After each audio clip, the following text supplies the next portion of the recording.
네, 경제는 김우빈 시작하겠습니다. 우를 맡고 있는 우석진 명지대 교수 모셨는데 패션이 오늘 뭐 심상치가 않습니다. 어서 오세요. 예, 아니, 왜 이러세요? 연예인병 걸린 영혼의 영격도 우석진입니다. 연예인병 걸리셨어요?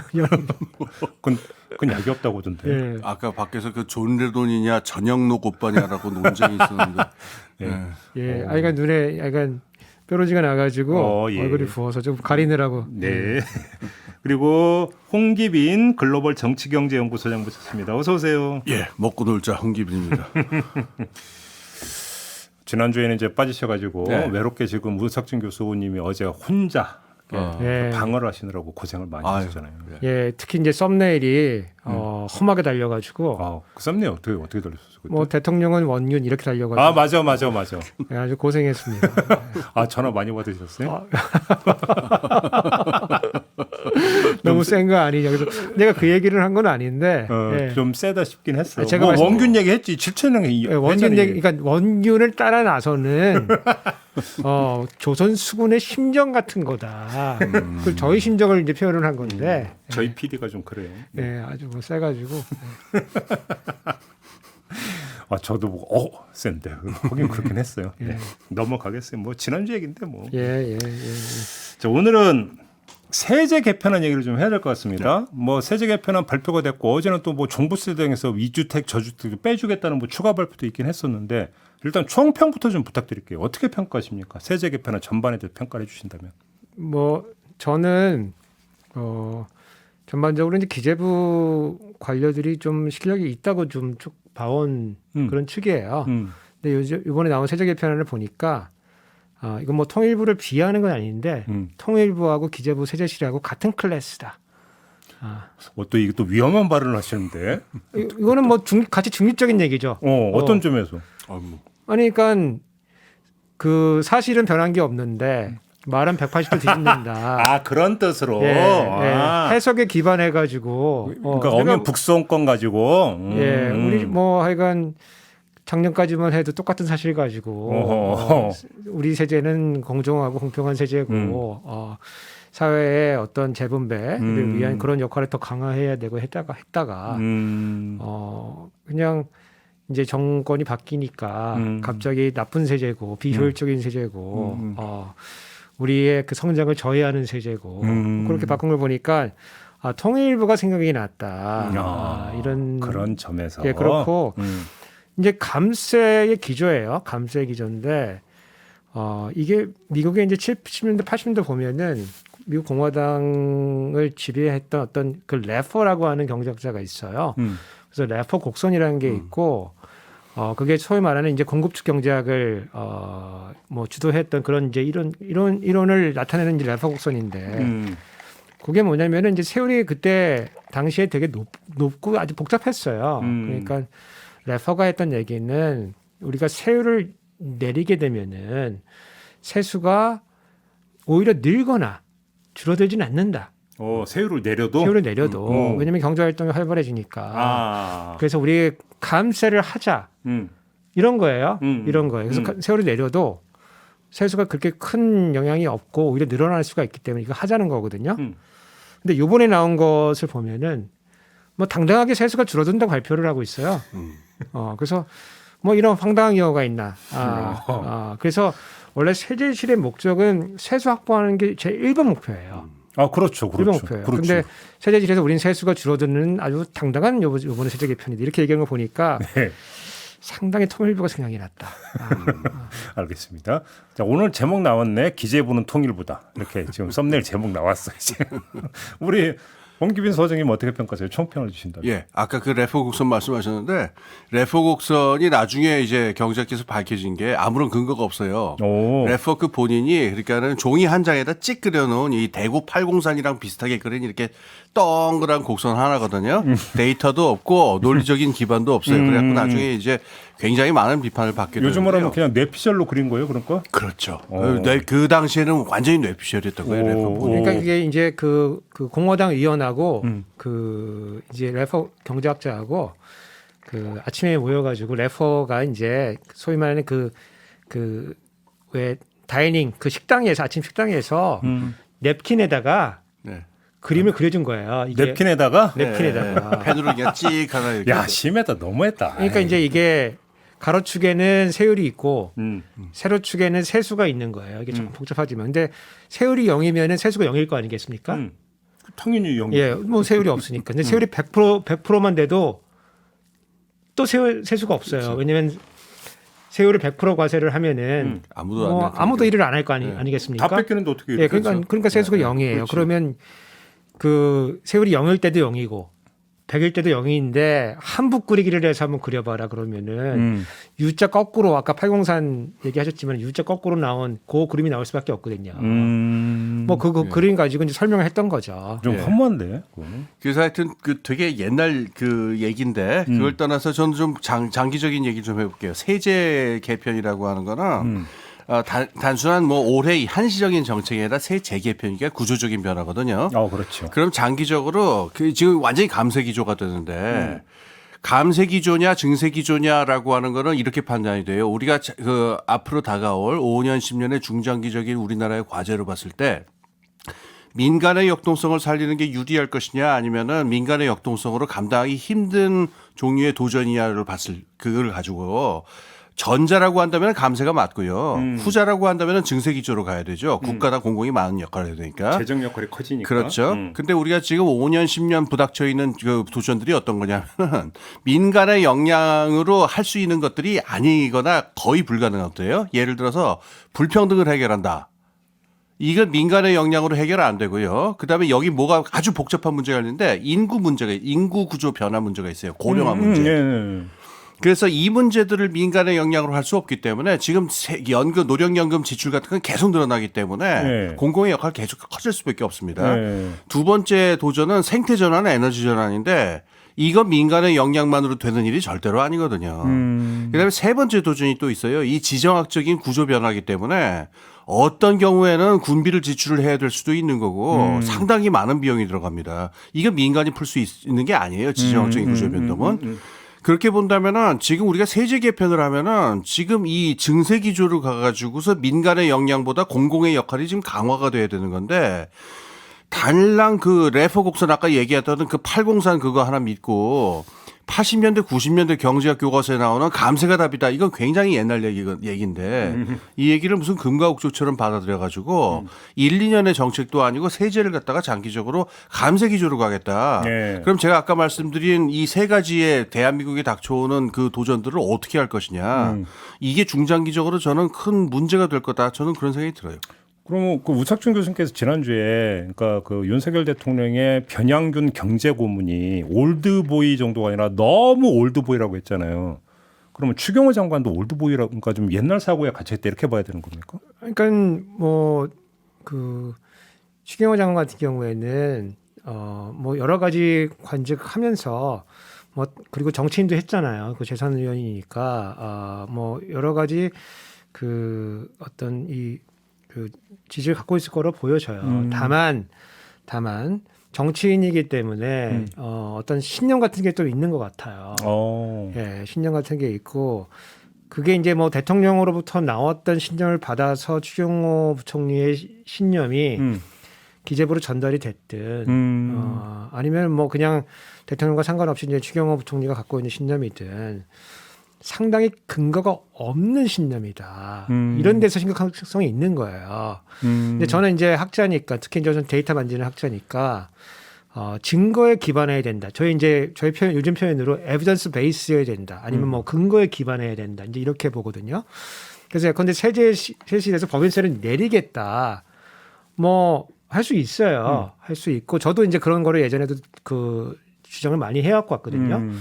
왜냐하면 이제 뭐 회사를 어떻게 보느냐에 따라서 조금 관점이 달라질 수가 있는데 회사를 이제 도관으로 본다. 도관이라고 하는 거는 그냥 파이프라인인데 통과하는 돈이 모였다가 흩어지는 말 그대로 쌍 지나가는 관으로 본다. 컨듀이트다. 뭐 이렇게 보는 학설들이 굉장히 세요. 그래서 법인에 과세하는 거는 굉장히 비효율적이기 때문에 보통 일반적인 이제 지정학자가 주장하는 거는 법인에 대한 과세는 조금 낮추고 사람들이 돈을 찾아갈 때 소득세에 대한 과세를 좀 강화하는 게 맞다. 이게 이제 사실 페어로 같이 다니는 건데 기업이 이제 이렇게 되니까 배당이나 이런 거를 안 해요. 쌓아놓고 그냥 쓰는 거예요. 거기다 돈을. 그러니까 정부 입장에서 보면은 너 왜 거기다 돈 안 나눠주고 거기다 돈 쌓아놓고 쓰고 있어? 우리가 미리 과세할게. 이렇게 해서 법인세가 나오는 거거든요. 예. 그래서 법인세에 대한 과세가 그렇게 존재하는 건데 과연 법인세 수를 내렸을 때 긍정적인 효과가 단기적으로 나타날 수 있는 거냐라고 하는 질문을 던져야 되는 거죠. 학자들은 조금 더 긴 시각을 가지고 봐요. 학자들은. 왜냐하면 학자들은 뭐 1, 2년이 중요한 게 아니고 5년, 10년, 길게 보면 50년, 100년 이런 게 중요하거든요. 그래서 장기적인 추세를 보기 때문에 법인세를 내려주는 경향이 생기면은 중장기적으로 경제에 좋은 효과가 생길 수도 있다라고 하는 주장을 하기도 해요. 근데 공무원은 요 임기 내 더더욱 더 좁게 보면은 1, 2년 내 세수가 어떻게 되냐가 너무 중요하거든요. 그렇죠. 매년 틀린다면서요. 올해 또 틀리죠. 또 틀리는데 여하튼 그 얘기 제가 좀 이따 하고 일단 그 우리나라에서 이제 요런 비슷하게 그 법인세를 내렸던 에피소드가 2008년도에 MB 시절에 25%에서 22%로 내렸었어요. 똑같이. 그랬었죠. 내렸었는데 당시에는 법인세가 한 40조 들어오는 세금이거든요. 40조. 내리니까 그 다음에 또 35조로 확 줄어들어요. 물론 뭐 그게 뭐 법인세 때문만 모든 게 법인세 때문만이냐? 뭐 그건 아닐 수 있죠. 그때 당시도 글로벌 금융위기도 있었고. 그런데 당시에 글로벌 금융위기라고 하는 게 우리나라는 그렇게 큰 타격을 입지는 않았어요. 네, 맞아요. 짧고 뭐 여러 가지로 뭐 대응을 잘했던 탓도 있지만은 그 전에 이제 노무현 정부 때 LTV 이런 걸 도입을 해가지고 우리가 또 이 아파트 대출을 좀 줄여놓은 내용도 있어가지고 방어가 좀 잘 됐거든요. 근데 그런 상황에서도 법인세가 많이 줄어들었어요. 그거 회복하는데 뭐 상당히 많은 시간이 걸렸습니다. 그러면 그 이후에 어떻게 했느냐? 법인이 투자를 늘렸느냐? 그러면은 2014년 정도 되면은 박근혜 정부잖아요. 최경환 부총리 시절에 그걸 이제 반성하는 거예요. 그냥 쌓아놓기만 한다고 해서. 그렇죠. 왜냐면은 법인세가 중요하긴 하지만 그렇다고 투자를 결정짓는 아주 결정적인 요인은 또 아니거든요. 그렇죠. 예, 이게 여러 가지 요인 중에 하나지. 근데 상황이 안 되면 투자를 안 하는 거예요. 그렇죠. 그래서 그걸 안 하다 보니까 뭐 기업 소득에도 과세하겠다, 그때 기업 환류세제, 기업 소득 환류세제 뭐 이런 걸 도입을 했죠. 예, 그 상황들 보면은 우리나라에서 지금 법인세를 내려가지고 재미는 못 본 거예요. 이미 그러면 검증이 된 거네 그러면. 그건 증거가 딱 있는 거고 그걸 갖다 놓고서 그러면 이번에는 어떻게 해야지 과거의 실패를 답습하지 않겠는가라고 하는 그런 정도의 안이 나와줘야 되는 거거든요. 내리더라도. 네. 근데 지금 그런 증거도 없이 저희가 이제 빅마우스니까 여러 가지 뭐 신문이나 막 떠들고 다니니까 기재부 세제처 반박 자료를 내요. 반박 자료가 나오는 게 법인세수를 내렸더니 투자가 조금 늘어났다. 그런 일반적인 반박 자료를 내거든요. 제가 원하는 건 그런 게 아니고 우리 구체적으로 우리나라의 체계적 조직적으로 2008년도에 그런 일이 벌어졌었냐라고 하는 그 증거를 내는데 그 증거는 거의 없어요. 그래서 증거에 기반하지 않고 이념에 기반했다. 그런 차원에서 걱정이 되고 이 또 나중에 좀 말씀드리겠지만은 세수가 줄어드는 규모가 너무 크다. 네. 어느 정도나 줄어요? 법인세로만 한정을 하면? 법인세로만 보면은 지금 발표한 거는 4년 기준으로 해서 한 6조 7천억인가 8천억 정도 줄어든다고 발표를 했어요. 근데 저는 굉장히 과소추겠다고 보죠. 그거를. 예, 왜냐면은 그게 이제 전년 대비로 해서 하는 건데. 그런데 올해 법인세가 100조가 들어와요. 100조가 들어오는데 예외적으로 많이 들어오는데 뭐 자연증분이라는 게 있어요. 그렇죠. 왜냐하면 기업도 늘어나고 경제도 성장하기 때문에 국세 같은 경우는 연 5% 정도 자연증분합니다. 예. 그래서 100조면은 5% 자연증분하면 105조가 되는 거야. 그렇죠.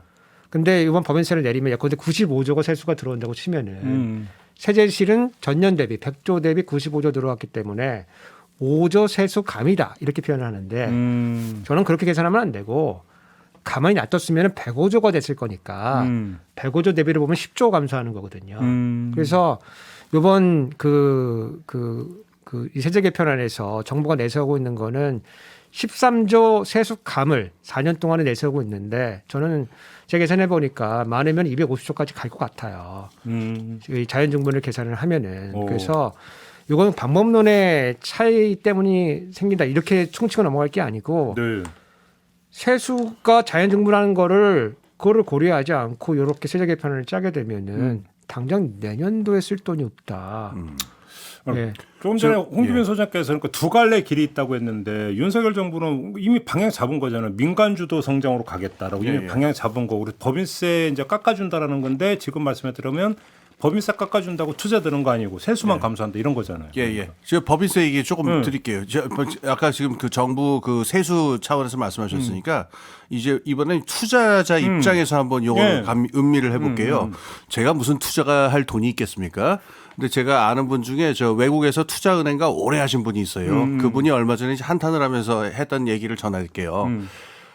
투자자 입장에서 보면은 지금 법인세를 갖다가 3% 깎잖아요. 네. 그러면 세전으로 봤을 적에 가령 수익률이 한 15%가 나는 기업이 있다. 그럴 때 3%를 법인세를 깎으면요. 세후로 따졌을 적에 수익률이 개선되는 정도가 0.3% 정도라는 거예요. 굉장히 미미해요. 수익률의 그 법인세 3%가 수익률의 그 세후 수익률에 가져오는 게요. 그러면은 투자자라는 사람들한테 그러면은 세후 수익률이 0.3%가 변하면 갑자기 투자에 불이 붙어가지고 미친 듯이 투자를 하느냐 어림도 없는 얘기고 이런 경우는 달라요. 가령 투자자들 중에서도 이 지대 추구형 투자자들이 있는데 리스크 없이 그야말로 안전빵에 해당하는데 돈을 묻어둔 사람들 입장에서는 그냥 따박따박 돈 나오는 이런 월세 따먹고 뭐 예. 지대 추구형 투자에서는 0.3%가 수익률이 개선된다면 의미가 없지 않아요. 그런데 지금 우리가 이걸 통해서 추구하는 목적은 그린필드 인베스트먼트라고 하는데 신규 설비 투자를 하고 고용을 늘리고 산업을 늘리는 종류의 투자는 리스크가 굉장히 크거든요. 이런 종류의 리스크를 감내해야 되는 투자자 입장에서 보면은 0.3% 그 수익률이 개선됐다고 해서 무슨 행동에 영향을 주느냐 간에 기별도 안 가는 어림도 없는 얘기라는 거예요. 그러니까 이걸 통해 가지고서 투자를 늘리겠다라고 하는 거는 참 어처구니가 없는 얘기고 되려 법인세 그 한 가지 더 있어요. 이분 말씀 말고. 그러면 법이 어제 보니까는 추경호 장관 이 경제부총리께서 이제 이거는 교과서에 나오는 뭐 확 검증된 진리 아니야. 법인세를 줄이면은 투자가 늘어난다는 게 무슨 검증이 됩니까? 바이든 대통령이 초기에 들어왔을 적에 이 법인세 올려야 된다라고 이 세수를 확보하기 위해서 거의 길길이 날뛰었고 미국만 법인세를 올릴 수 있는 게 아니고 이건 글로벌 스탠다드에 해당하는 거니까 전 세계적으로 법인세를 올리는 방향으로 가자라고 해서 국제적으로 이걸 하겠다. 이건 논란이 굉장히 많은 부분이에요. 그래서 말을 정리를 하자면은 이걸 통해 가지고서 그 법인들한테 이익을 주겠다라고 하는 의도 또는 뭐 장기적으로 뭐 10년, 20년의 어떤 효과를 누리겠다 뭐 이런 거면 모르겠는데 지금 얘기하는 것처럼 경제를 살리고 투자를 살리고 뭐 고용을 늘리는 거에 법인세 정책을 쓴다 이건 어림도 없는 얘기고요. 그 투자은행 하시는 분의 말씀을 전할게요. 정말로 세금 조세 정책으로 어떤 투자를 늘리고 싶으면은 더욱 확실한 방법은 뭐냐면요. 특정 산업이라든가 어떤 분야에서 아예 세금을 확 깎아줘 버린다. 깎아주는 게 아니라 아예 없애버리거나 일정 기간 동안에 완전히 면제하는 거예요. 이 부분에서는 이 산업에 투자가 들어와서 일정한 리턴이 나오려면 5년, 10년을 기다려야 되니까 그동안 국가가 참아주겠다. 그건 투자용이 되겠네. 예, 그러면은 이 정도면 얘기가 다르죠. 가령 5년, 10년 동안 이 세금을 갖다 가면 5년 정도 세금을 아예 없애주겠다 그러면은 이거는 의미가 있을 수 있어요. 근데 세후 소득 수익률에 한 0.3%, 0.5% 이렇게 영향을 주는 거 가지고서 단기적으로 투자를 늘리겠다? 투자자 입장에서 보면 어이가 없는 일이다라고 하는 게 그분 말씀이었습니다. 알겠습니다. 네, 특히 이제 그 투자 관련해 가지고는 저는 이제 환경이 되게 중요하다고 봐요. 근데 이제 보통 우리가 투자할 때 보통 차입을 많이 하잖아요. 그렇죠. 근데 고금리가 지금 계속 진행되는 거거든요. 이 상황에서 무슨 투자가 일어난다고 예측하는 건지. 그렇죠. 그리고 무슨 지금 뭐 건물 짓는다 그러면 사람들이 건물을 못 지어요. 왜냐면은 너무 자재값이 너무 비싸. 맞아. 너무 비싸고 또 인건비도 너무 인플레이션 국면이잖아요. 네. 수익률을 맞춰줄 수가 없어요. 그러면은 이게 최소한 올해 내년 내후년까지 가야 이게 조금 완화가 될 것 같은데 지금 이래 가지고서 무슨 투자를 좀 발생된다고 하는 건지 진짜 옛날에 근거가 너무 없다 진짜. 말씀하시니까 옛날에 있었던 유명한 농담이 하나 있었는데 한때 왜 북한에서 수문을 열어가지고 우리나라 홍수가 나면 어떡하냐 왜 그런 걱정이 있었잖아요. 평화의 땐 예, 평화의 땐 물론 그 근거가 없는 별로 뭐 희박한 걸로 바뀌었지만 그때 누가 이런 농담했어요. 까딱 없습니다. 물 먹는 하마 3마리만 있으면은 그런 농담이 있었는데 지금 말씀하신 인플레이션 국면이고 고금리 국면인데 그 미미한 어떤 법인세 인하를 가지고 투자를 유발하겠다. 제가 보기 이건 물 먹는 하마 3마리. 아니 두 분 말씀은 너무나 자명한데 기재부가 이걸 모를 일은 없고 모르는 척 하는 거죠 그러면. 그러니까 제가 걱정을 하는 건데 왜 공무원들이 이렇게 정치화 이념화되고 있는 거냐. 역시 그거라고 봐야 된다. 예, 왜냐면은 이념적이라는. 제가 최근에 이제 세제시 공무원들하고 이제 이렇게 접촉도 하고 뭐 공청회에서도 만나고 이렇게 얘기하는 걸 들어보면은 걱정이 진짜 많이 돼요. 왜냐하면 그래요? 법인세를 내리더라도 정치인들이 앞장서 가지고 이런 토론 같은 것들을 이끌고 공무원들은 그거를 이제 뒷받침하는 그냥 마지못해 따라가면 되는 건데. 아니까 뭐 고민해 보겠다, 검토해 보겠다, 뭐 반영하겠다, 뭐 그 정도로 하면서 이제 약간 중립적인 스탠스를 유지하면서 뭐 여당이 하는 거를 조금 뒷받침해주는. 왜냐면 의원들이 그런 거 지식도 잘 모르고 법도 잘 모르고 그 다음에 자료도 뭐 잘 준비 못하니까 그런 것들을 제공해 준다. 뭐 그 정도 차원에서 충분히 뭐 여당하고 그 정부의 역할이 있다고 보는데 요즘에는 공무원들이 앞장서 가지고 마치 정치인들 하는 것처럼. 예컨대 이제 뭐 부자감세에 대해서 어떻게 생각하냐 그러면은 그 전에는 뭐 이게 뭐 부자감세라는 지적이 있는데 뭐 그렇게 되지 않도록 한번 고민해 보겠다. 뭐 이제 그 정도 얘기하고 치우는 건데.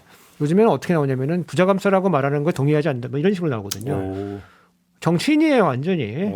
전사가 되셨구나. 예, 그래서 저는 그게 굉장히 위험하다고 보는 게 정부라고 하는 거는 이 정권이 바뀌어도 봉사를 해야 되는 우리가 지역 공무원들을 채택하고 있잖아요. 근데 그렇게 한번 공무원들이 정치화가 되면은 그 다음 정부에서 사용을 못 합니다. 그렇죠. 예. 예. 이게 국가적으로 바람직한 방향이 아니에요. 알겠습니다. 그래서 특히 이제 이런 감세가 왔을 때 세제실의 입장은 어때야 되냐면은 우리가 세수는 확보를 해야 된다. 그렇죠. 최소한 자연정분. 그래서 세제 개편이라고 하는 거는 대부분 세수 중립적인 세수 개편이에요.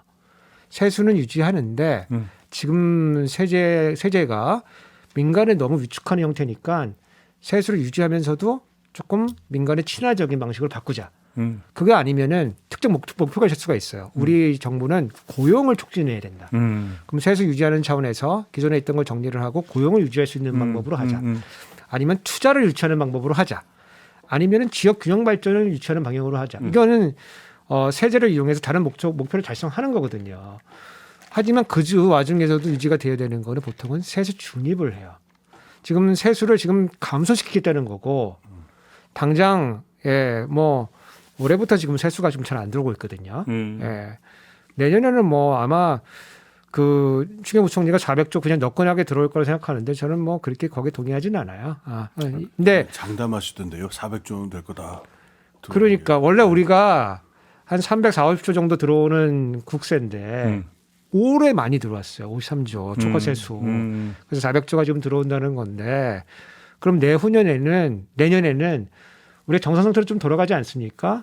거기에 자연정분이기 때문에 400조는 쉽지 않다고 봐야 되죠. 근데 그게 이제 정상적인 건데 너무 자신하고 있으니까 그 근거는 또 뭐냐? 알겠습니다. 법인세 말고 종부세 한번 여쭤보겠습니다. 이런 식으로 이제 종부세를 왜 유지를 하는 거예요? 저는 그러니까 발표하는 거 보면 이거 거의 누적이 되는데 굳이 유지할 이유 있나요? 종부세를? 저도 그게 궁금해지더라고요. 네. 뭐 화끈하게 그냥 없애는 게 낫지 않아요? 차라리 이럴 바에는. 근데 특히 그 종부세가 좀 의미가 없어지는 부분이 이게 다주택자 부분이 된 것 같은데요. 그러니까는 이 세제 부동산 관련해 가지고 뭐 저 복잡하니까는 저런 때 잘 모르는 제 눈에 보더라도 이 다주택자들의 세금을 감면해 주겠다라고 하는 건 이제 분명히 보여요. 주택수는 이제 고려 안 하겠다는 거잖아요. 예. 그래서 엊그제 서울대학교 이중구 교수님이 계시잖아요. 이제 원로에 해당하시는데 이제 그분이 좀 중요한 지적을 했더라고요. 뭐냐면은 종부세 이런 정책을 하기 때문에 그 전에 종부세가 하던 게 씨도 안 먹혔다라는 이제 분노의 말씀을 하시는데 원래 이게 다주택자 이게 종부세를 저거 하는 거는 이 부동산을 가지고서 이 지대 소득을 늘리는 거를 갖다가 제어하겠다라고 하는 어떤 정부의 의지인데 국민의힘이라는 정당이 계속 이거에 대해서 저걸 하면서 정권만 바뀌면 우리 이거 없애버릴 테니까는 걱정들 마시라 다주택자 여러분들. 계속 이런 메시지를 발했다는 거예요. 그리고 정권이 바뀌니까 실제로 이거 다주택자들을 위해 가지고 쭉 이걸 바꿔버린다라고 하면은 이걸 가지고서 세금을 이 어떤 그 주택 정책으로서의 세금이라고 하는 의미는 이런 야당이 존재하는 한 그전부터 메시지가 전달이 될 수도 없는 거고 그러면 다주택자들도 몇 년만 기다리면 정권 바뀔 때니까 상관없을 거야 이렇게 되니까 의미가 없어진다는 거예요. 그래서 이런 얘기를 하시면서 굉장히 저 일가를 하셨는데 전 뭐 상당히 뭐 의미가 있고요.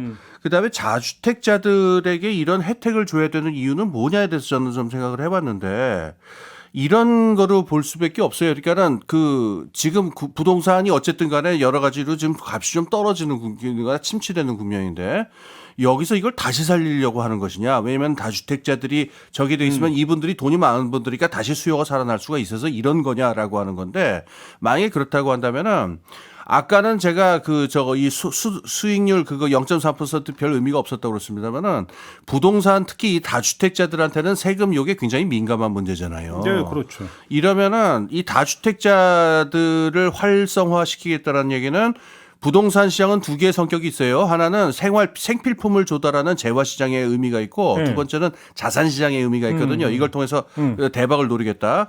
자산 시장으로서의 부동산 시장의 의미를 활성화하겠다는 거냐? 사실 이렇게밖에는 저는 안 보여요. 아니 경제를 전혀 모르는 제가 보더라도 주택 수가 몇 개인지는 별로 중요하게 생각 안 하고 가격 기준도 따지겠다고 하면 제가 돈이 있으면 그러면 그 기준선 거기다가 이제 그 과세 기준도 올려줬잖아요. 금액 기준을. 그러면 딱 그 범면에서 빌라 한 채 사고 가격 싼 거 해가지고 투기해가지고 가격 오를 때 기다리다가 팔고 그 길을 열어주는 거잖아요. 이거. 예.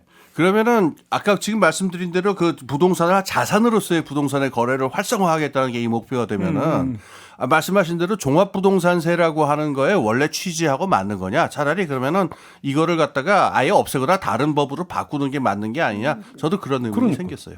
우석준 교수 어떻게 생각하세요? 현실적인 문제하고 약간 이론적인 문제하고 좀 구분을 좀 해야 될 때가 온 것 같아요. 왜냐하면 원래 이제 이론적인 거를 보면은 재산세라고 하는 거는 이제 지방 공공재를 조달하기 위한 재원으로 사용이 되는 거거든요. 지방세죠, 지방세. 예, 그래서 재산세는 이제 지방세로 저희가 하고 있는 거고. 근데 우리나라 같은 경우에는 다른 나라에서 지방 공공재로 제공하고 예컨대 경찰이다, 소방이다, 학교다 이런 게 거의 중앙에서 지금 공급을 하고 있거든요. 그러면 그거를 조달하기 위한 재원은 다시 재산세를 일부를 그렇죠. 중앙이 갖고 와서 그렇게 공급하는 게 맞지 않냐라고 하는 논리가 사실은 이 종부세의 논리 중에 하나예요. 거기에 플러스 여러 차를 갖고 있으면은 우리나라 같은 경우에 집이 주택이 많은 건 아니니까 너무 여러 차례를 한 사람이 갖고 있으면 안 되기 때문에 합산해서 과세하겠다라고 하는 그런 정신이 들어가 있고 그거는 이제 뭐 헌재 판결로 봐도 그런 거는 합당하다고 다 돼 있어요.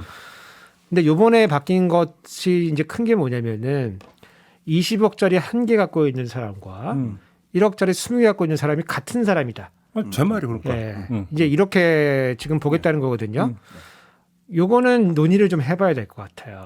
요거는 왜냐하면 우리가 그동안 1가구 1주택에 대한 어떤 혜택을 주는 게 우리 부동산 정책이 아주 골간이거든요. 네. 근데 그거를 이제 지금 해치고 있는 거기 때문에 그걸 통째로 이제 뒤집는 거기 때문에 요거는 논의가 좀 더 필요할 것 같아요. 예, 지금 맞습니다. 요 외에 조금만 투명할게요. 그러니까는 대만이라든가 싱가포르라든가 이런 데서는요 옛날에 헨리 조지 영향을 많이 받아요. 손문이라든가 이런 사람들. 그래서 어떤 원칙이냐면 우리가 토지가 양이 제한이 돼 있으니까 1가구 1주택 주택을 투기의 대상이나 자산으로 보지 말아야 된다라고 하는 원칙이 이제 강하게 깔려 있는데 우리나라는 좀 애매한 면이 있죠. 그래서 어떤 분들은 주택을 갖다가 이거는 생필품이지 자산이 되면 안 된다라고 주장하시는 분들이 계속 있고 또 어떤 분들은 지금 현재 부동산 시장의 현실로 봤을 적에 그건 너무 비현실적인 이상론이다. 그래갖고 이거 자산 시장을 활성화해야 이런 분들도 있어요. 저는 이 문제는 지금 말씀하신 대로 예민한 문제고 많은 토론이 필요한 문제인데 지금 이렇게 1억짜리 집을 20개 가진 사람들을 갖다한테 어떤 혜택을 준다라는 얘기는 사실 그 집은 생필품이다라고 하는 사고방식을 크게 벗어나는 행동에 이게 거래를 활성화하겠다는 얘기 되는 거니까. 그럼 집 갖고 장사하겠다는 것밖에 안 들은 거죠. 그렇죠. 돈 그러니까 벌겠다는 거죠. 예. 대통령의 워딩에 또 그런 게 들어가 있어요. 예컨대 뭐 그런 사람들이 임대주택을 제공을 이제 하는 주체가 되니까 그런 사람들도 좀 혜택을 좀 받아야 되는 거 아니냐고 그런 취지의 말씀도 하셨거든요. 현실적인 문제는 뭐냐면은 지금 3번의 선거에 있어가지고 민주당이 지금 사실 대표를 했는데 요 재산세 특히 종부세 관련해가지고 고치지 않으면은 4번째 선거에서도 우리가 이기기 어렵다고 하는 그런 인식이 야당에서 이제 팽배해 있을 거예요. 예, 맞아요. 예. 네, 그래서 이제 이번 감세 정책 중에서 다른 것들은 강하게 저항하더라도 종부세 관련된 혹은 재산세 관련된 문제들은 아마 뒤로 좀 많이 후퇴할 수밖에 없는 그 현실적인 어떤 판단이 있지 않냐. 이제 저는 이제 그렇게 보고 그 일정 정도 그 투표를 통해서 사람들의 선호가 이제 반영이 되는 거거든요. 예. 그래서 그 선호는 일정 정도 좀 아쉽지만은 반영을 해주는 것이 그렇다. 맞지 않느냐고 하고 하는 뭐 그런 생각을 좀 갖고 있습니다. 그래서 알겠습니다. 물론 저는 이제 이번에 세제 개편 나오니까 저는 좋았어요. 왜요? 뭐 세금 깎아준다니까. 난 땡큐. 그 소득세 얘기까지 한번 여쭤볼게요. 그 소득세 갖고 지금 하시는 말씀입니까? 그렇죠. 예. 저는 싫었어요. 왜냐면 저는 저소득층이라가 별로 혜택이 없는 것 같아요. 아이고 나는 망했다. 먹고 놀아야 되는데 저는 좀 선생님은 조금 좀 고소득층에 들어가시는 별로 많지는 않지만은 별로 많지는 않지만 그래도 깎아준다니까 땡큐인데. 지금 이 부분 조금 말씀드릴게요. 지금 그 추경호 그 장관이 이게 말씀하시는 거 보니까는 이거 저 부자 감세 아니다 그러면서 지금 소득세 올린 게 저소득층 부분에서 오히려 그 감소 폭이 크다. 세율로 따지면 8,800만 원 이하 그 층이 가장 그 이제 감소폭이 크고 감소폭이 크고 그렇죠. 그래서 이게 뭐 이렇게 설명을 하시더라고요. 퍼센티지를 갖고 얘기해요. 예, 퍼센티지 갖고 얘기를 하셨는데 그거 보고 이제 저 같은 저소득층이 한숨이 푹 나왔습니다. 제가 쉬운 예를 들어서 말씀을 드릴게요. 그러니까 우선 쉬운 예 중에 우선 그 기저 효과라는 게 있죠. 그러니까 원래 액수가 적은 사람들한테는 그 퍼센트 아주 적은 소득을 받는 사람한테 10%하고 높은 소득을 받는 사람의 10%는 의미가 전혀 달라지는데. 그럼요. 예. 요 아주 쉬운 예를 들어서 설명을 드릴게요. 가령 지금 버스를 타면은 우리가 현금 내면 지금 1,300원 내야 되잖아요. 근데 1,200원밖에 없는 사람이 있다 합시다. 그래서 이 사람이 발을 동동 구르고 있는데 정부에서 모든 사람들에게 교통비를 5%씩 저희가 보조하겠습니다. 그리고 그 저소득층은 특히 7%를 보조하겠습니다 그랬는데 그래봐야 한 80원밖에 안 되거든요. 100원이 필요한데 1,280원 줘봐야 버스 못 타는 건 똑같아요. 무슨 얘기냐면은 고소득층으로 가거나 이런 데로 가면은 퍼센테이지가 중요하고 여기는 자산 개념이 되고 등등하기 때문에 이 사람들한테는 1년에 교통비를 5%만 보조해도 의미가 있어요. 근데 저소득층으로 가게 되면은 그 퍼센테이지가 아니라 절대량이 중요한데 이 최저임금, 최저 생계비 수준에 걸려 있거나 혹은 빈곤선에 걸려 있거나 이런 부분에서는요 10%가 아니라 12%를 감소해 드리겠습니다라고 한 얘기가 별 의미가 없게 다가오거든요. 그러니까 이거를 얘기를 할 적에 이 세제 시대 논리가 어떤 건지 저는 잘 모르겠습니다. 저는 관료도 아니고. 그런데 사람들한테 이게 서민층에게 좀 더 많은 혜택이 가는 얘기다, 세제이다라고 하는 얘기를 하려면은요, 이 부분에서 저소득층 부분에는 퍼센테이지를 가지고 얘기하는 건 숫자 장난에 불과하고, 오히려 세금을 더 걷어서 이 사람들에게 절대 액수로서의 소득이 늘어날 수 있도록 사회소득이나 사회복지를 더 늘리는 게 사실 서민들한테 오거든요. 근데 거기다 대고 2% 상대적으로 2% 세금을 더 깎아드렸으니 여러분들을 저희들이 우대한 겁니다라고 얘기하면은 어차피 버스는 못 타거든요. 1,280원 있어도요. 저 화만 나죠. 그것도 그렇고 또 근데 자꾸 퍼센트로 얘기하니까 그런데 그냥 절대 액수로 따지면 오히려 8,800만 원에서 1억 2천 사이 구간이 가장 많이 깎인다면서요. 금액으로 따지면. 그렇죠. 예. 절대 액수가 그렇죠. 그러니까 그 서민들이 보면은 화가 나는 거죠. 정말 절대 액수로 뭔가를 해줘야 되는 건 우리들인데. 그러니까. 절대 액수로 따지면 저쪽이 뭐 크게 팍팍 깎이니까. 근데 퍼센테이지의 논리로 가면 다 정당화 되거든요. 그러니까. 네. 이거는 화만 이제 나죠. 포인트, 그러니까 소득세 관련된 포인트가 두 개인데 하나는 이제 실질 세부담을 유지해 준다. 왜냐면은 지금 뭐 이 구간을 정해놓은 지가 꽤 됐거든요. 그러면은 이제 우리가 매년 조금씩 임금이 조금씩 오르잖아요. 그럼 뭐 시간이 좀 많이 지나면은 갑자기 구간을 뛰어넘어요. 그렇죠. 예. 왜냐면 그냥 내 실질 소득이 늘어나는 건 아닌데 명목으로 과세를 하기 때문에 갑자기 이제 증세가 되는 거거든요. 그래서 요거를 조정해 줄 필요가 있다. 그래서 이거를 뭐 영어로는 뭐 인덱세이션이라고 물가 연동화 시키는 나라들도 있어요. 요거를. 그래서 뭐 이후 3년 동안은 요거를 이용하고 그다음 3년이 또 되면은 또 다시 또 발표를 하고 이렇게 해서 물가 연동해서 이렇게 변동시켜 가지고 발표하는 국가들이 있고요. 근데 우리나라는 그렇지는 않아요. 그래서 우리나라 그렇지 않은 이유는 암묵적인 증세를 하기 위해서 사실은 그거를 고정을 시켜 놓는 거거든요. 그래서 실질 세부담을 유지하는 측면에서 요거를 바꿔줄 필요가 있고, 다만 바꿔줄 때 이렇게 뭐 세자실 마음대로 하고 싶을 때 이렇게 하는 게 아니고 5년에 한 번씩 평가해서 조정한다. 그렇지. 뭐 이런 식으로 제도화 시켜가지고 연동이 되는 거라면 그렇게 해야 되는 그렇게 거지. 해서 바꿔주는 게 맞고, 두 번째 뭐냐면은 우리 또 근로소득세 같은 경우에는 과세 미달자라고 하는 개념이 있어요.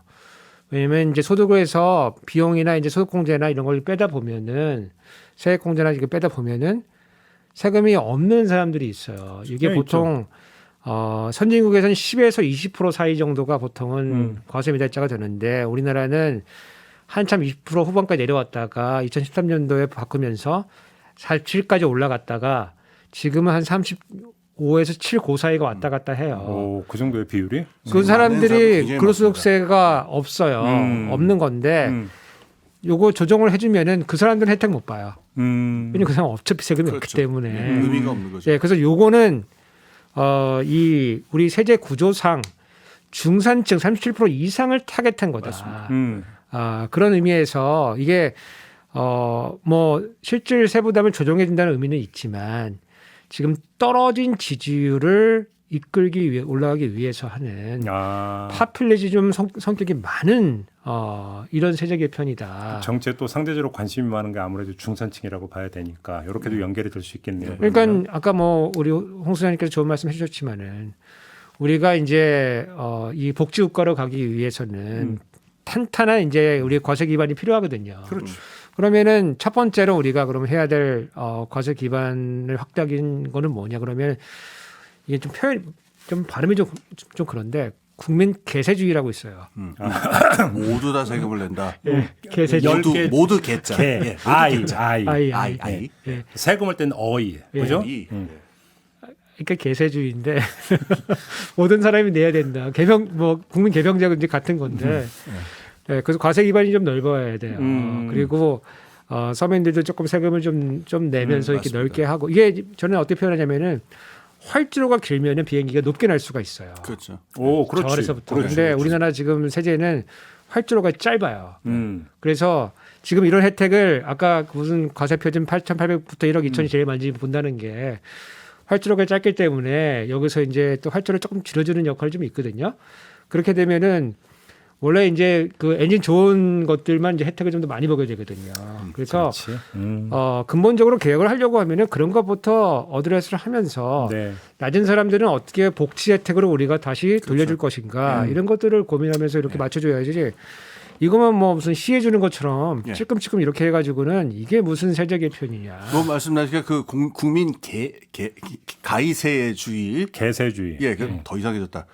하여튼 근데 이거에 조금만 말씀을 더 붙일게요. 그 스웨덴 얘기를 제가 좀 해야 될 텐데요. 우리나라가 아까 말씀하셨듯이 세금을 안 내는 사람이 굉장히 많아요. 저소득층이.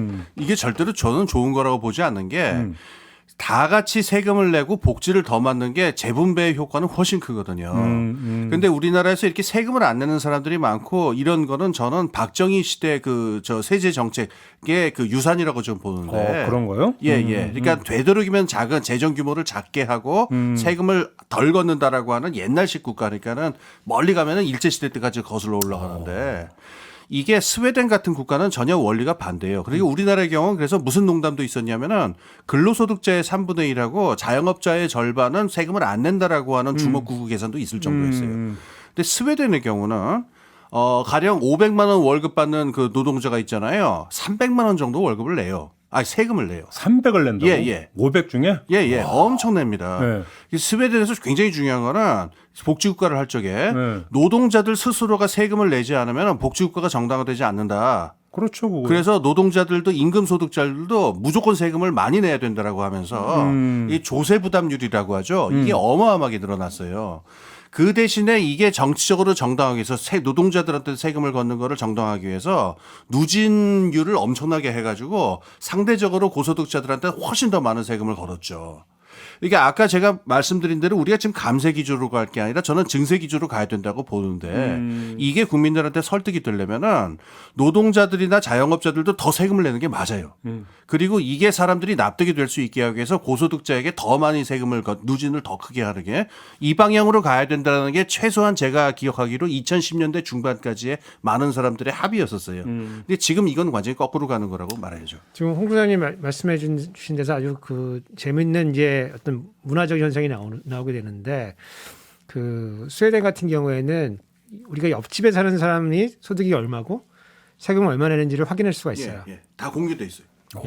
우리 그 정도로 투명해요? 열람할 수 있어요. 아니면 왜냐면 이게 제가 돈을 얼마 벌고 세금 얼마 내는 게 우리 커뮤니티를 우리 사회를 그렇죠. 지탱해주는 공적인 정보라고 보는 거예요. 그걸 왜 숨깁니까? 예, 근데 우리는 지금 사실은 회사 내에서도 연봉 얼마인지 물어보면은 그렇죠. 안 된다, 밝히면 안 된다 이러고 그렇지, 있잖아요. 그렇지. 예. 그거는 아주 사적인 정보고 민감 정보고. 그렇지. 예.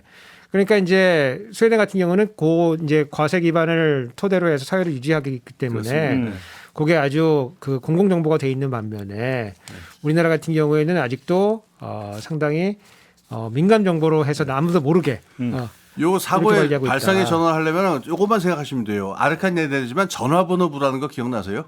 지금 너 전화번호 한번 따려면은 별짓을 다 해야 되잖아요. 옛날엔 그게 이따만한 책자에 다 써 있었잖아요. 맞아, 사람들 맞아, 전화번호가. 맞아. 네. 발상을 조금만 전환하시면 다를 수 있어요. 마무리 좀 해야 될 건데 아마 이게 또 마무리를 겸할 수도 있는데 제가 당최 이해가 안 되는 게 뭐냐면요. 국가재정 전략회의를 해가지고 긴축 기조로 가고 재정 준칙을 법제화한다고 했잖아요. 그래서 그러니까 재정 건전성을 기한다고 했잖아요. 그런데 소득세 깎아줘, 종부세 깎아줘, 법인세 깎아주면 이게 어떻게 조화가 되는 거예요? 건전재정은 세수가 줄어들 텐데 건전재정은 어떻게 이게 두 마리 토끼 어떻게 다 잡을 수 있는 거예요? 이게 아까 그 논리는 아까 말씀하신 그 래퍼 곡선이 밑에 깔려 있을 거예요. 그것도 고곡선입니까? 세금을 깎아주면은 경제가 살아나게 되기 때문에 결국 세수는 또이또이가 될 것이다. 그럼 뇌피셜로 이미 아까 우리 정리했잖아. 근데 그러니까 말씀하신 대로 거기 무슨 증거가 있고 경험적 증거가 있고 탄탄한 확고해진 어떤 경제 법칙이 있어야 그게 얘기가 되는 건데 그건 아니잖아요. 그러니까 이제 아까 제가 자연정분 말씀드렸지만은 세수도 자연정분해요. 약간 국세 같은 경우는 5% 정도 자연정분 하는데 지출도 자연정분합니다.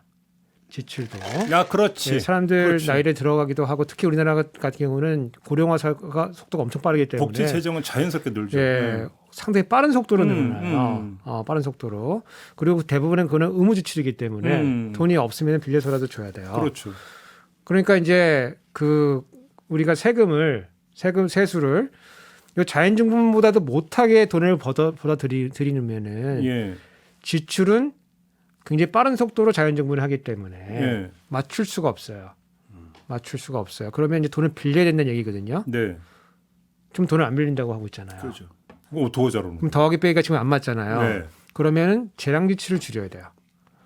그렇죠. 재량 지출을. 지금 재량 지출을 줄인다는 얘기는 법으로 정해진 거 외 지출 외에 나머지 것들은 진짜 대규모로 삭감을 해야 된다는 얘기예요. 네. 그 얘기는 무슨 얘기냐면은 누가 그러면 이 삭감을 맞을 것이냐. 그러면 세력이 가장 약한 세력이 먼저 맞아요. 그렇지. 사회복지 예. 지출부터 시작해서 사회복지 지출도 예컨대 연금이다, 그렇죠. 건강보험이다 이런 거는 좀 늦게 맞아요. 그렇죠. 왜냐면 이거 건드렸다가는 벌집이기 때문에 그렇지. 제일 늦게 맞고 제일 조금 있는 거. 예컨대 우리가 그 가정의 보호라고 예컨대 옛날로 치면 고아원, 아. 지금은 뭐 양육시설, 뭐 하여간 가정 밖에서 사는 이제 그 청소년들이 있는데 네. 누가 보호를 해주겠습니까? 맞습니다. 그런데부터 먼저 맞습니다. 먼저 맞아요. 이제 이 말씀을 꼭 덧붙여야 될 것 같은데요. 그래서 아까 그걸 법제화한다고 그랬잖아요. 건전지정 운운하는 재정준칙을. 예, 재정준칙을. 저는 이거 굉장히 위험하다고 생각하는데 그 특정 경제 이론을 법제화하겠다는 얘기랑 똑같이 들려요. 근데 이러면 안 됩니다. 법이라고 하는 게 어떻게 특정 경제 이론에 기반을 둡니까? 우리가 기억해야 될 게 있어요. 그 재정 정책을 얘기할 적에 지금은 영어로 fiscal policy라고 그러는데 지금은 거의 안 쓰이는 말인데 이게 70년대 중반까지만 해도 public finance라는 말로 쓰였어요. 영어 써서 죄송한데 어떻게 의미가 다르냐? public finance는요. 공공에 필요한 자금을 조달하고 융통한다라는 의미지. 그 균형 재정 똔똔 맞춰가지고서 뭐 이게 건전지정을 유지한다 이게 목표가 아니었다는 말이에요. 지금 말씀하신 대로 공공은 해야 될 임무가 있어요. 그리고 이 임무를 해야 된다 그러면은 필요한 자금을 어떻게든 조달을 해야 되기 때문에 필요하면 채권도 발행하고 적자 재정도 했다가 흑자 재정도 했다가 탄력성을 가지고 있어야 공공이 제 기능을 하는데 이걸 갖다가 균형 재정이라고 하는 그 경제학 역사에서 한 시대를 풍미하고 지나갔던 거에 불과한 경제 이론을 가지고 아예 법제화를 묶어버리겠다. 이 사고 방식은 저는 근본적으로 제고할 필요가 있다고 생각합니다. 지금 이제 다른 부처에 물어보면은 그 다른 부처의 공무원들이 하는 얘기가 기재부의 전횡이 너무 심하다. 그래요? 예, 불만이 뭐 엄청 많습니다. 왜냐하면 지금 아까 말씀드렸지만은 의무지출은 건드리기 어렵고 그럼 재량지출 건드려야 되는데 이거 줄여라 저거 줄여라 칼질이 엄청나게 들어가고 갑자기 예산실에서 밀고 들어와가지고 예컨대 뭐 업추비 20% 무조건 반납이다 쓰지 마. 뭐 이렇게 한다는 거예요. 이렇게 한다는 거예요. 그래서 그런 이제 이 일종의 이제 압박 축구를 지금 막 하고 있는 건데 이게 누구한테 피해가 가겠느냐 그러면은 아까 말씀드렸지만은 사회적으로 정치적 영향력이 가장 약한 사람들. 그렇죠. 그런데 그런 사람이 사실은 우리 국가가 역할을 해줘야 될 진정한 대상들이거든요. 가장 중요한 우선적인. 예, 왜냐하면 시장이 그런 부분까지 덮지 못하기 때문에 저희는 그거를 시장 실패라고 표현을 하고 그 정부가 들어가서 역할을 해줘야 되는 가장 근본적인 역할에 철퇴를 맞게 된다라는 의미에서 상당히 걱정이 된다. 알겠습니다. 마무리하면 그러면 두 분의 말씀을 종합하면 이게 국정 운영 이제 큰 틀의 이야기인데 국정 운영에 철학이 없다라고 논하기 이전에 능력이 없다 이렇게 봐도 되는 겁니까? 아니 저 철학이 있어요. 근데 그게 너무 이념적이라서 문제고 그게 능력으로 연결되지 않는 것 같아서 문제라는 게 아마 오늘 얘기였던 것 같아요. 저는 철학이 있다기보다는 철학을 주워서 쓰겠다. 이게 무슨 일관적인 체계가 있어가지고 이렇게 되면은 재정이 이렇게 아니고 여기저기서 주워 들어가지고 막 흉내를 내는데 이렇게 되면은 저희는 이걸 재정 공간이라고 표현하거든요. 피스칼 스페이스. 재정 공간이 축소가 돼서 정부가 우리 수사님들 보면은 채찍에다가 무슨 뭐 이런 가시 같은 거 박아가지고 막 등 때리고 막 그러잖아요. 무서운 비유를 대고. 자해를 하고 있다. 정부가. 그래서 안타깝다 진짜. 그럼 그 철학을 줍는 주체가 정부 안에 누구예요? 왜 높으신 분이죠. 높으신 분 누구라고 뭐 하지 않아도. 네. 그래요. 깝깝하네. 이렇게 하면 지금 내년 되고 내후년 되면 정말 걱정되네요. 이렇게 놓고 보면 나라 살림이 지금 걱정이 되는 거죠. 당장 우리 소상공인 자영업자들에 대한 지원, 그 다음에 뭐 변동금리를 고정금리로 바꾼다고 하는데 들어가는 돈. 지금 뭐 금융공기업에다가 하느니 거기다 돈 집어넣으라고 지금 추경호 부총리가 말씀하셨거든요. 지금 인플레이션 국면에 뭐 하느니 돈 찍어내가지고 거기다 돈 집어넣어가지고 어떻게 하려고. 지금 재정이 없으니까 지금 생기는 문제거든요. 그래서 결국 지켜질 수 없는 약속들을 너무 남발하고 있고. 저는 이렇게 전망해요. 내년은 모르겠는데 후년쯤 되면은 이런 기조로는 도저히 감당할 수 있는 상황이 아닐 거예요. 지금 인플레이션이라든가 여러 가지 상황. 그러면 결국 이제 정책 기조가 이제 좀 험한 말로 누더기처럼 될 그 가능성이 있는데 말은 이게 올해 이렇게 뭐 감세 기조로 간다 이렇게 뭐 민간의 영향을 살린다 그러는데 실제로 이거 터지고 저거 터지고 하는 걸 막다 보면은 막 여러 가지가 막 짬뽕이 돼가지고 복잡해질 텐데 이쯤 되면 어떤 그 방향타란 나침반이 없어진 상태에서 임기응변으로 계속 대응하는 식으로 경제 정책이 한 정권 후반기에는 가게 될 위험이 있지 않은가. 저는 그럴 가능성이 제일 높다고 생각합니다. 지금 우리가 그 코로나 재확산 국면에 있어가지고 지금 과학 방역 네. 이퀄 각자 도생 방역 아닙니까? 예. 그렇죠. 그게 재정이 없어서 그렇거든요. 그런 상황이 내년에 어떤 사건이 타도 똑같이 이렇게 진행이 된다. 그러니까. 예. 알겠습니다. 마지막 한숨이네. 그냥 알아서 그냥 그 자기 살림살이 알아서 꾸려야 된다는 얘기밖에 안 되는 거예요. 이게 각자도생이잖아요, 결국. 마무리할게요. 답답합니다. 네, 답답하다는 이야기로 마무리하면서 오늘 경제는 김호빈 끝내도록 하겠습니다. 두 분 수고하셨고요. 저도 함께 물러가겠습니다. 고맙습니다. 네, 네, 감사합니다. 안녕하세요. 예.